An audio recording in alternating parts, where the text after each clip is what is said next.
Good morning, everybody, and welcome to CRM Success Minute, where I share tips that could help grow your real estate business. This week, we're going to make it a little bit easier. We're going to go through your database, and if they're not tagged already, you're going to tag them as well, but we're going to go find everyone that visited your open houses this year. Why are we going to do this? Two reasons. Again, we want data integrity, so you want to update your records, reaching out saying, hey, this is Andrew. I'm just wondering if this is still the right contact information for you. I was thinking about sending out some economic outlook and an outlook for 2025 buying market. So the second thing you're going to do is you're going to create a small campaign to update those visitors that came to your open house and give them some of the economic outlook information that you've got. Maybe you've got it through our meetings here.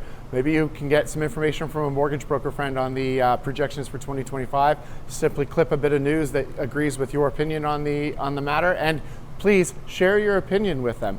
You are an educated real estate professional and they should see you as such. So go back into your database, find the open house visitors that you had, make sure they're tagged appropriately, validate their information, and then build a small campaign to enlighten and educate them on what's to come in 2025 so that hopefully you have a new buyer client in the new year.